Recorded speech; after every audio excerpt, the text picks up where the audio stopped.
now. Monica, turn your volume up. And all right, we're going live in just a second. Right. Is there any way I can see all three of us? You should be able to swipe or change your view. All right, we're going live, guys. All right. Give me one sec.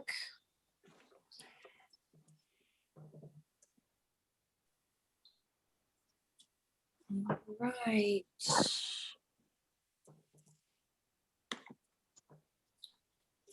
There we go. All right. We are live. Welcome to the very first Three Sisters podcast. So I'm so excited to be here with you guys.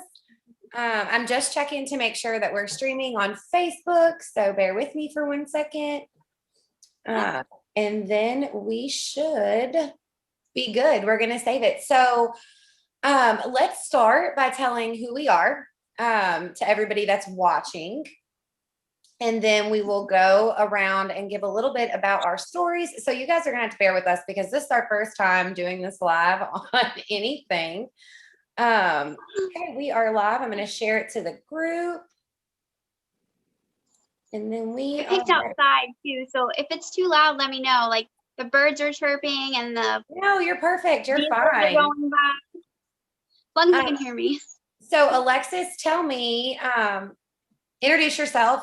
We'll start with you and then we'll go around the corner or go around the thing. Okay, so good afternoon, good morning, everybody. My name is Alexis. I'm a healer. I have my own business. It's called Gemini Soul Energy, and I've been doing this now, I guess, with commitment for, we'll say, about 3 years or so. And I met Jen and Monica along my way. They're part of my soul family, and we're here today for me for a few reasons. I just want everybody to know that it's okay to speak your truth and be authentic and know that it's okay to be yourself and do so without judgment. For me, throughout my whole life, I was always judged. I'm still judged. And I just got to a point where I was like, you know what? If I wear the wrong shoes, I'm going to be judged. If I play the wrong music, I'm going to be judged. And I'm just like, this is something I'm really passionate about. And I don't really care if people judge me or not, because this is truly authentically who I am. And I want you to know that that is important and that is something that you need to do too. And also just because we don't talk about this stuff a lot of this stuff happens to us and we don't have anyone. You're not lucky to find people like I have in my soul family to talk about it with. So want you to know that we're here and these things do happen and they are really real and it's okay to talk about it. Awesome. That was a heck of an introduction. Yes. So Monica, do you want to take a minute and introduce yourself? Most of these guys know me, but I'll let you go and then I'll introduce myself. I'm still trying to get it shared to the Facebook pages. So you share who you are and then we'll go from there. All right, sounds good. I'm Monica Gonzalez. I have a business, Indigo Aura Connection. And Indigo Aura really just means having a spiritual connection to yourself. And so I've been very passionate about how much of my life was spent in freezing and the survival mechanism of freezing and not letting fear take hold and control a lot of what I did, and which resulted in a lot of anxiety. It resulted in bouts of depression. So really, I really want to reconnect people back to themselves so that they're listening to their intuition, so that they're listening to the voice that guides them, their heart, and really living for themselves and not living in fear of other things or other people or what could happen. With anxiety, I know it took over for a lot of years into full-blown panic attacks. And from about 12 years old to 26, I would get one at least once every 6 months. And so just small things like learning to ground was like a huge game changer. Reading the book, The Untethered Soul, I can't say enough about how that shifted me as far as understanding that anxiety and depression were collecting energy and I was supposed to be letting the energy move through me. So that was a game changer for me. And really that's really what I want to pass on and what I want to teach is that you don't have to live in survival mode, that we make the choice and we can overcome it by learning tips and techniques and sharing with each other on, like Alexis said, talking to each other and sharing, well, this works for me. Chamomile tea works for me to calm my nervous system. Here's a tip. So I think that's really important that we all just start sharing what works for us and talking about mental health and talking about connecting to ourselves, and listening to our own intuition and listening to the voice that guides us from our heart. So oh my gosh, that's very so true. You hit on something, living in survival mode. I mean, I can't tell you how many years I lived in survival mode, and meeting you ladies and meeting other parts of my soul family has helped me to realize that there's more than just survival mode. So for those of you who are watching that don't know me, I'm Jennifer. I'm the energy alchemist. I'm a coach, a mentor, a grand Reiki master, a teacher, and whatever source or, God tells me to do that day. It can be a channel, whatever. But so a little background on how I got started.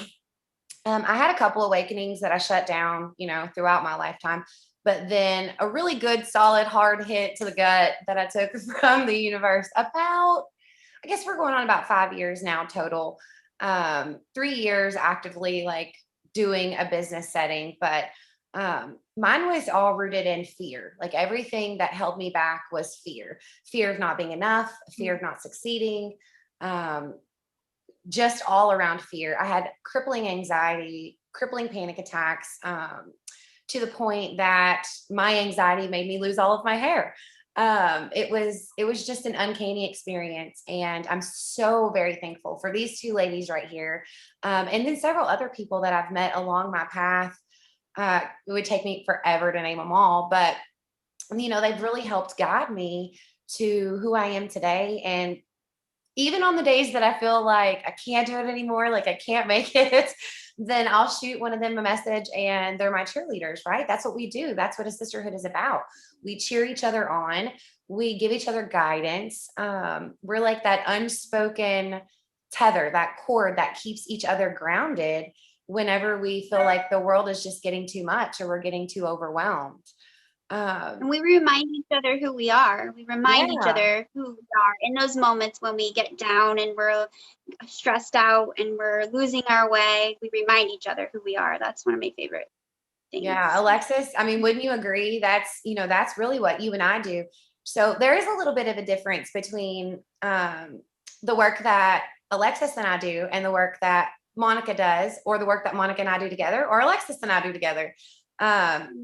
Monica is definitely more in the shamanism, like they're rooted in the, what do we call you, Monica? The mindfulness coach. Like she reminds us who we are. She brings us back. Alexis and I are both really tethered to Reiki and the angelic realm and the healing energy. And so that's what we do for each other. We remind each other that we are, we're made in that divine light, and it's really helped guide us. So what has been some barriers that you ladies have faced, Alexis, that you faced personally that you felt like was a trial to, putting you to the fire, like nose to the grindstone kind of stuff? Oh, geez, that's a good question. So I think really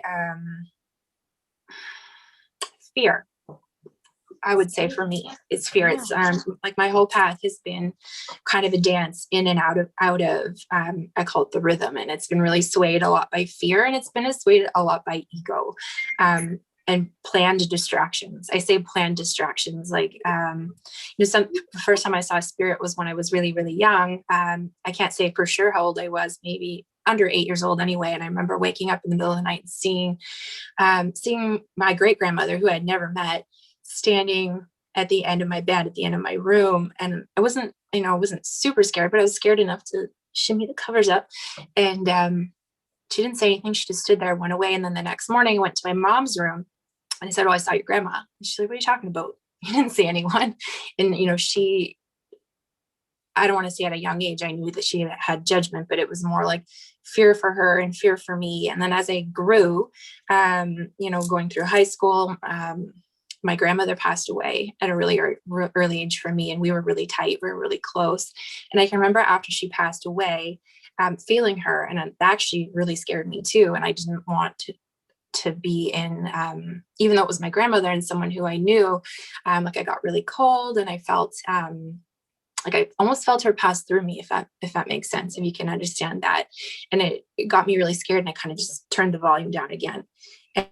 And then another time I can think of coming back to that point in my life, I started doing tarot in my mid-20s, and I started to get pretty good at it. And I did it for a group of friends. And at that point, there was an individual in the room who I did a spread for, and the spread wasn't super positive, and I didn't actually want to give it to them, and they coaxed it out of me. And then a few weeks later, that individual actually passed away really suddenly. And I was like, done. I'm done. I'm so scared. That's scary. That transition, that confirmation that, oh crap, I really do have this gift. Like it's not in my head. And then that throws you into fear. I think it almost sets you back because you don't, at that point in your growth, I guess, or that point in your journey, you weren't really ready to deal with that on an emotional level. And this journey is so much about uncovering the layers, right? Peeling back the layers of that shadow work and working through the things like our fear, like our own personal judgment. Because gosh, we're our own worst critics, right?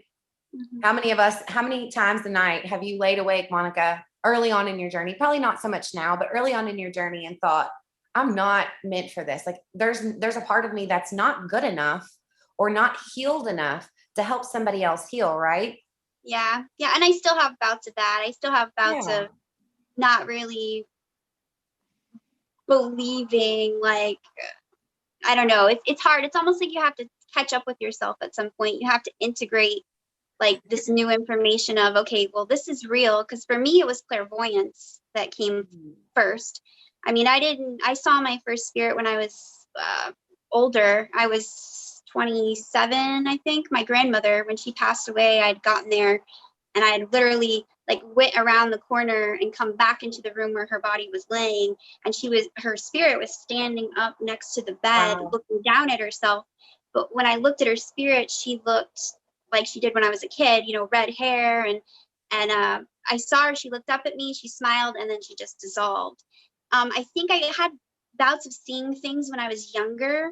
And for me, it was more of like seeing something fall before it fell, or seeing things kind of happen like slight before they did. And then I think about 17, it really opened up to, I would be driving, there'd be somebody walking down the road, and I guess I was probably connecting with them and not realizing it. And I would start to get flashes of why they were walking. Like I got their emotional state, and then it would kind of flash backwards, and then it would show like these little clips. And I never realized what that was until I was 36. And once I was 36, I actually admitted it to other people, and I was like, they're like, well, that's clairvoyance. And I couldn't believe it. And at that point, I had joined the Enlightened group right after that, because I'm like, there has to be a place to like see what this is and like how this works and what's going on here. I don't understand it. And I had a lot of claircognizance too, like knowing things were happening, knowing what was going to go on. And so it's still sort of stepping into that and using it in my everyday life and figuring out, where the boundaries are with it. And like you said, believing that that I can use it as a tool for my life. And, that's something that I think that our viewers would be interested in, is when we first saw spirit. And I love that you shared that, because so many people see spirit at such a different age. Like I can remember being really young and seeing things, but my first real experience was an angelic presence. It wasn't like a past loved one or anything like that. My very first memorable experience was when I was going through I struggled with infertility for about 11 years. And I was going through just trying to figure out what my next step would be. And I can remember I was reading a book. This was way back in like 2010. I was reading a book from Sylvia Browne, and it was talking about asking for what you want, like praying for what you want, asking the universe to provide. And so I'd closed my eyes and I said my prayer and I opened my eyes, and up in the corner, I still see it to this day, like as vivid. Every time I've ever seen spirit, I still remember it very clearly. Vividly, up in the right-hand corner was this little cherub, and it was just so bright and so full of love that it immediately brought me to tears, immediately. And here I remember thinking, what the heck? Like, oh, why am I crying? Oh my gosh, what was that? And then it went on after that for a little while, and then I shut it down again. Right. And then it didn't fully wake up or didn't have another experience until, gosh, I don't know, 5 or 6 years ago. Alexis, you mentioned earlier, like you seen spirit when you were little, as a child. And I do remember some occasions, but not really as impactful as I did in my adulthood. When was the first memorable, impactful experience that you had? Really, really knew what it was. Yeah. Like where you knew right away that's what you were experiencing. Because I think as children, we don't really know. Yeah, I think when I was about 17, I think with my grandmother passing, like I knew, and I remember I was home alone at the time, and I was just, I used to sing. I'm a singer, like, and I'm not a professional singer. We still sing. That's kind of our thing. So we sing back and forth to each other. When no one's home, I will sing. And so no one was home, and I was singing, I was doing my thing, and it's mid-song, and I remember the temperature just dropping and getting really cold, and immediately she came into my mind, and I felt overcome with just sadness. Like I just cried and I just knew she was there, and I knew that's what it was. And I mean, I couldn't see her. So when I say I see spirits, it's not like you think in the movies where it's all glamorized and you see a ghost. It's not what I see. I see from here. I see from my brows. So I just knew she was there. And that happened a lot. Like she would come a couple of times, and I never said anything to anybody about it. I mean, when you're 17, who do you tell anyway? Right. I didn't tell my parents about it or anything. So if they're watching this, it's probably the first time they ever heard. Also probably the first time they know that I serenaded people in our home. But for me, that was for sure the first time. But there's a big gap in there that when that happened to when I started seeing other things that were more memorable in my life. Like I really turned it down a lot. And for me, like getting distracted, like I was with, I had a serious relationship for about 4 years, and that was my focus. Like you couldn't get in. And then I got married and I had my first kid, and you couldn't really get in because I was so focused on, being a mom and being a good wife that there was too much distraction. So the volume goes up, it goes down as I go. It's that ebb and flow. What'd you say, Monica? Survival mode. I feel like every time I was deep in survival mode, I wasn't getting anything. And you learn to raise your vibration, and you learn to get yourself to feel better. And the better you feel, the more open you are. And so definitely those times where we were in survival mode, just trying to make it the next day, with children and things. Yeah, it definitely turns itself down. It's funny because I personally feel like I spent a majority of my life in survival mode. And I feel like a lot of our viewers and a lot of the people that follow us can probably, relate to that. They've spent a majority of their life in survival mode, and it's kind of the human way, right? Kind of that 3D way is to live in survival mode, because nobody's out there. Well, we are, but not everybody's out there teaching how to get out of survival mode, how to move. You have a choice. Right. Exactly. You have a choice. You don't have to be stuck. You can move out of that survival mode and move more into flow. And I mean, I think that we all still, even me, and I know you ladies can, attest to this. We all still have moments of survival mode. Oh yeah. The shadow work that we're doing, we're peeling back those layers. And sometimes that trauma that we uncover throws us right back into that survival mode. And that's when working with a coach or working with a mentor or having a sister circle can really save you. I can't count the number of times that we've pulled each other out of that hole and said, all right, ladies, we got this, we can do this. And that's so important. And a lot of people don't have that. I know I didn't have that when I first started this awakening.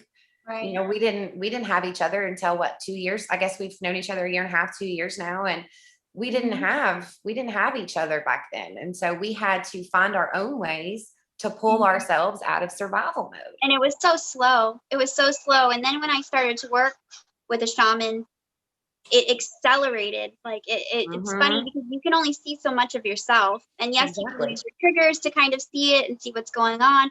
But once I started to actually work with another person, it like accelerated it because they could see into me where I couldn't see myself. You know what I mean? And that really made a huge difference because I think I hit that foundational point. Like I hit those deep, lifelong foundational patterns that I was so stuck in. Yes.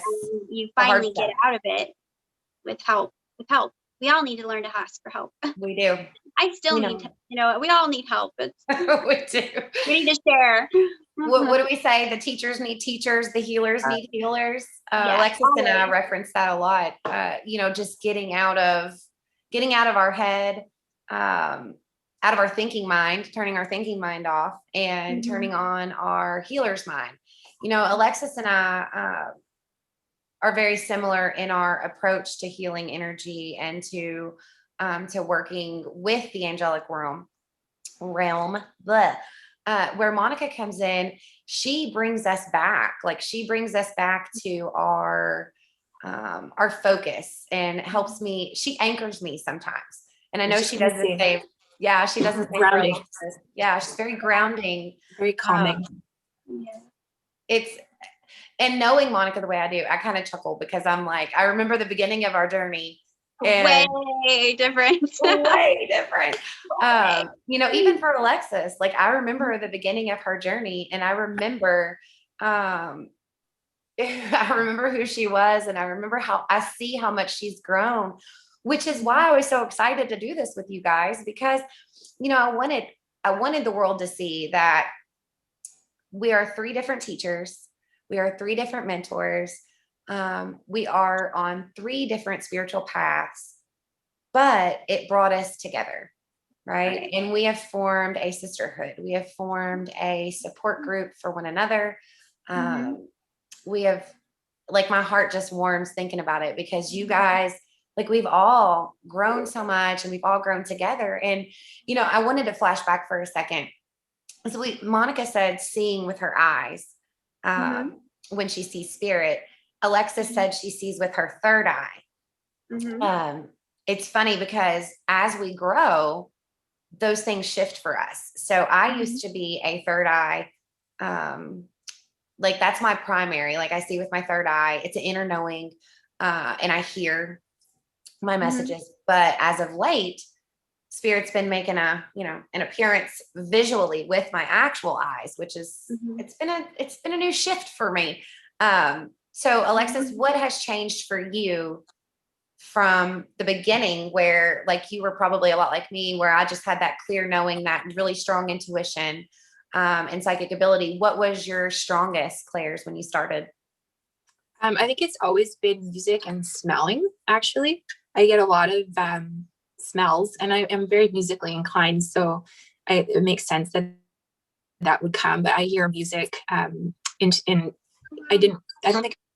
I realized that it gave me messages at first, but when I do treatments on clients, and I want to be very clear that Reiki is not about, it's not about intuition and the spirit world. Really, it's more about moving the energy and keeping yourself balanced. But here we are, I have this magical thing that just happens to me. I get intuitive information. So an example would be, I had, a client last summer and I'm hearing this song Ave Maria play in my head. And I'm like, out of the blue, I'm like, Ave Maria. I'm like, well, could be coincidence, whatever, keep going. And then I got more music. And by the end I had got, that song Hungry Like a Wolf, I think it's by Duran Duran.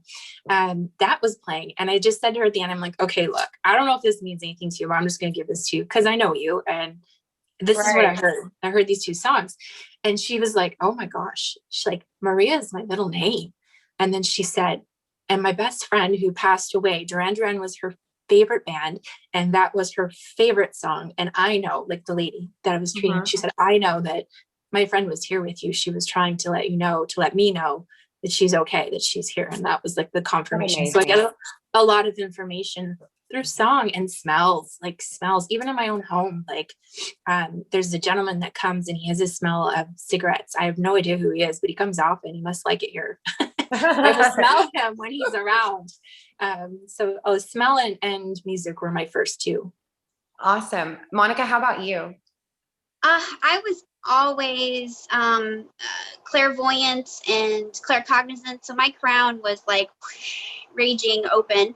I'm not a shaman by any means. I haven't had the training, but I've worked with a shaman, and what they did for me is they dropped me back into my body, and I learned to ground, and I learned to come down to the energy in my root and to really feel. So the shifting that's really been made is I feel so much now.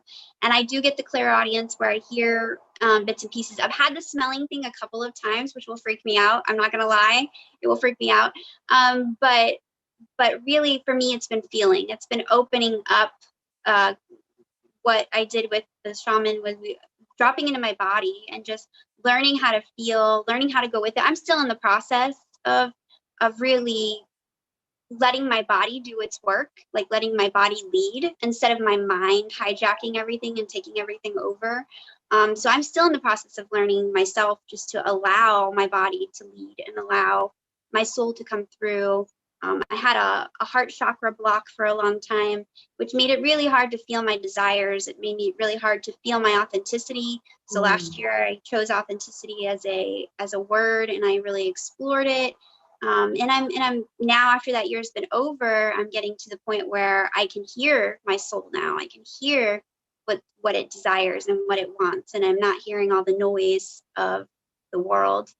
And so allowing my body to lead made a huge difference.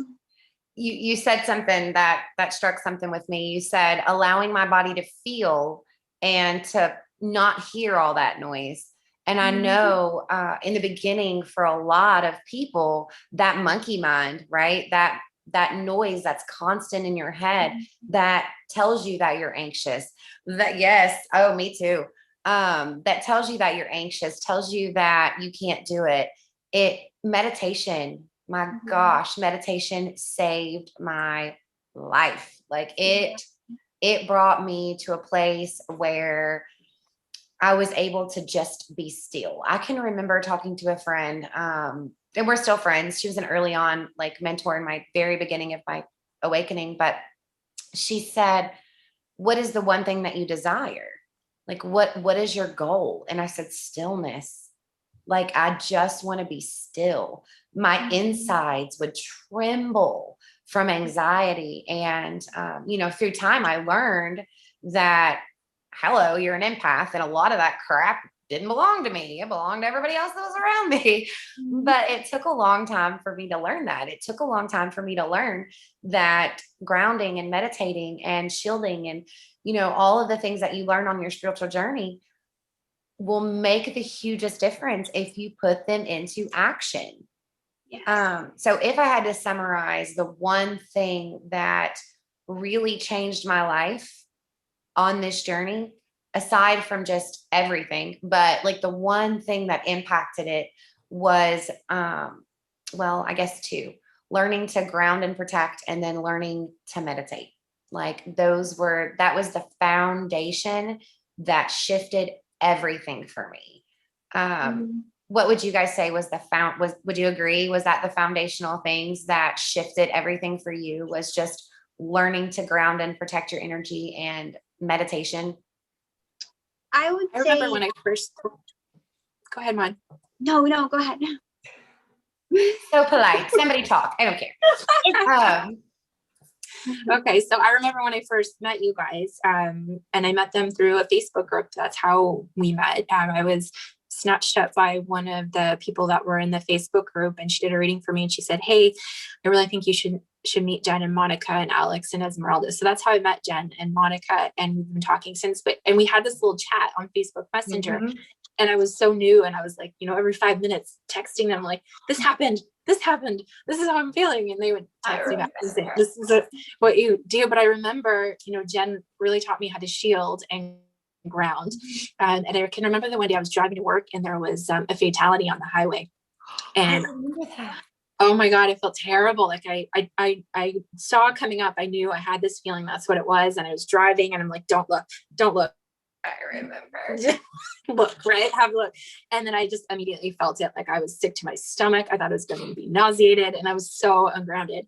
And I remember texting and they're like, you need to go on ground. So I literally pulled off the highway onto this parking lot, took off my shoes, and I went and I put my feet on the ground and I was just like releasing it. And I told the person they need to go into the light. And so for sure for me, like grounding and shielding and meditation. And I want to talk about like even last year with COVID and whatnot, like obviously it affected a lot of people. A lot of people are depressed. A lot of people were still depressed. For me, it hit me really hard in the beginning and I stopped doing all the things. I stopped meditating and I stopped grounding and it got worse and worse and worse and worse. And it wasn't probably until about June when I started grounding again and I started meditating. And so I hooked up with Jen and I did some Reiki courses and it really helped like take that pressure off and bring me back down to earth.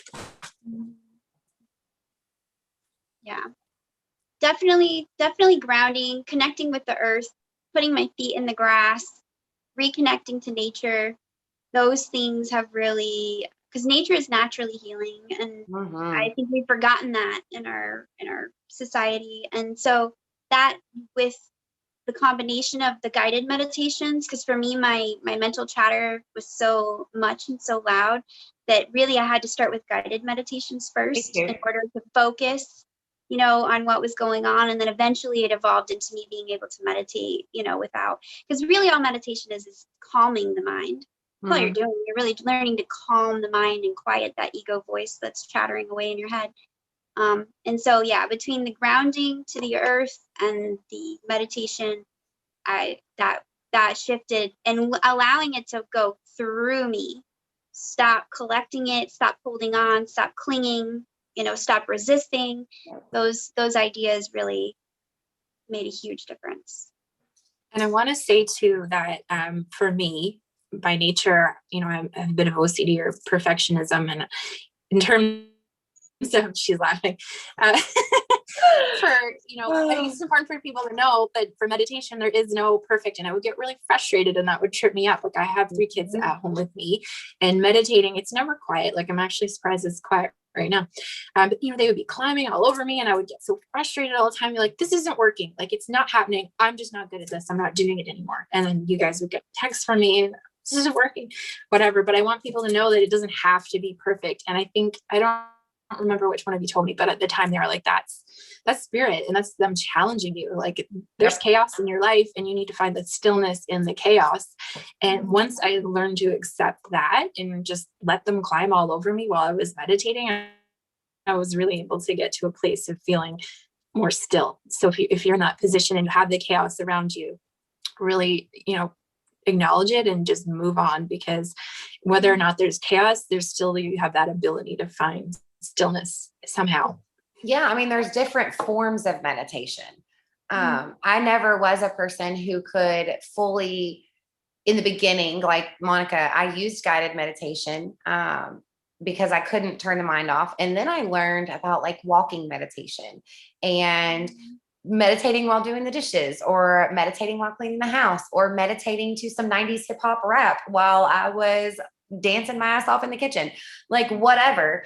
But that is a form of meditation because you're turning your mind off and you're slowing it and you're finding that stillness and you're not hyper focused on, am I breathing right? Am I doing this right? I mean, anytime that you feel that, of course, return to your breath, focus on your breathing if you're trying to do that stillness. But I mean, sometimes it's just not possible. Yeah. I can remember my son still slept with us, like in our bed. He's 6 now. So he was like 2, but he would climb in our bed and he'd be sleeping and I'd be trying to meditate. And he'd be like, wah, like a little spy ninja, like whipping my butt while I'm trying to meditate. And I would get so annoyed, and I'd be like, oh, just lie still. But then finally I realized that I didn't have to meditate at that time of the day. Like I could meditate at any point. So I feel like we've shared a whole lot. Is there anything else that you guys, Monica, you want to share before we close out for the day? No, I think we touched on pretty much everything that I had on my little cheat sheet here. Just knowing that you have a choice. I think it's that growth mindset versus that fixed mindset. You know, the fixed mindset says, oh, this is who I am and I'll never change.